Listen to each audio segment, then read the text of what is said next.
Expresionismo abstracto no era un nombre del agrado del disperso grupo de artistas neoyorquino de los años 40 y 50. Para ellos, definir con un concepto su estilo o su caracterización como grupo estrangularía sus diferentes concepciones del arte y sus producciones estéticas. El primero que habló de esta nueva corriente en Estados Unidos fue Alfred Barr, 1929. Utilizó esta expresión para referirse a la obra de Vasily Kandinsky. Para Barr, el arte abstracto está marcado por dos tendencias. La primera, geométrica y estructural, alcanzando su difusión tras la Primera Guerra Mundial. La segunda tiene su fuente más importante en el arte y teorías de Gauguin, evolucionando desde el fauvismo de Matisse hasta la pintura de Kandinsky. Podemos buscar el inicio en aquel Viernes Negro del 25 de octubre de 1929, que desató la mayor crisis económica de la historia americana. En ese momento eran dos de las tendencias realistas, el regionalismo de la mano de Grant Booth, plasmado en su obra American Gothic, y el realismo social con Antoni Berni, mostrando los problemas de las grandes ciudades en su obra Desocupados. En 1930, Jackson Pollock comenzó sus estudios en el Art Students League, influenciado por el regionalismo de su profesor Thomas Hart Benton. Completó una de sus primeras obras, Going West, una representación personal de su marcha hacia el oeste cuando era niño.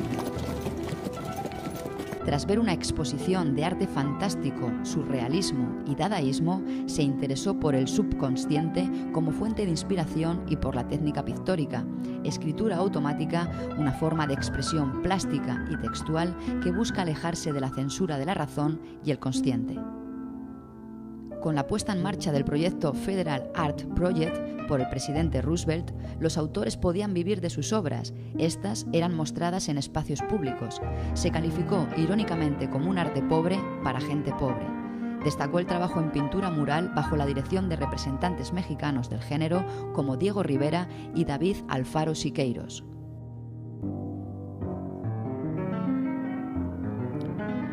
Pollock entró a trabajar en la Work Progress Administration, 1935, pintando bajo la influencia de Picasso. Un año después, continuó su formación en el taller de David Alfaro Siqueiros. Aprende nuevas técnicas como el uso del aerógrafo y la aplicación de pigmentos sintéticos industriales.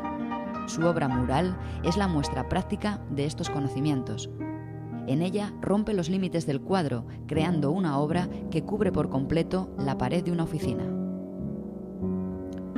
Esta estancia pertenecía a Peggy Guggenheim, quien empieza a realizar acciones de mecenazgo sobre los nuevos autores que desarrollan el arte abstracto. Abre su propia galería, Art of this Century, y se combinan obras surrealistas de Europa con la nueva onda abstracta que florecía en Nueva York.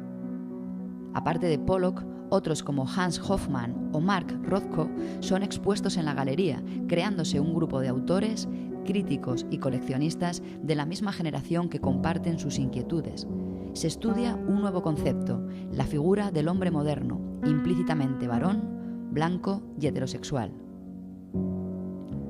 Azotados por el final de la depresión, el mundo se embarca en una guerra que supone una sensación de crisis en la imagen del hombre, una cierta desconfianza en el pensamiento progresista y el cuestionamiento de la razón y la ciencia. La quiebra de la civilización que representó el Holocausto supone para los autores la expresión máxima de sentimientos. El declive del hombre moderno se refleja en el expresionismo abstracto. En la obra 5 brazas de profundidad, Pollock comienza a usar la técnica dripping. Tira el cuadro en el suelo y lo salpica con la pintura. El autor entra en contacto pleno con su obra, le da vida, representa en cada pincelada sus sentimientos y sus emociones. Otro galerista fue Charles Egan. Adquirió experiencia trabajando con obras del expresionismo alemán y de la Escuela de París. En 1948 presenta en su galería la obra de William de Kooning, quien triunfa con su primera exposición individual.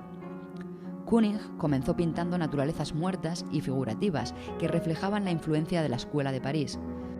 A principios de los años 30 exploró la abstracción, usando simples composiciones geométricas, desarrollando una serie de figuras masculinas como en su obra Dos hombres de pie.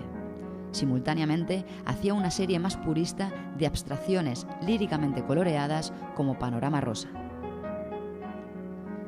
En los años 40 se siente más identificado con el movimiento abstracto y por ello evoluciona su arte aparcando los colores intensos y las líneas elegantes y transformándolas en conceptos más figurativos. En Su mujer sentada muestra la perfecta síntesis del cubismo y del fauvismo.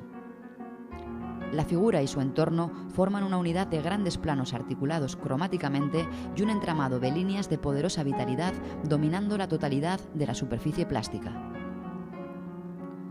En 1950 presenta su obra de mayor tamaño, Excavation, que tiene cierta similitud al Guernica. Este mural parece mostrar una catástrofe humana que solo conoce el autor. Se acerca al arte primitivo de las pinturas rupestres.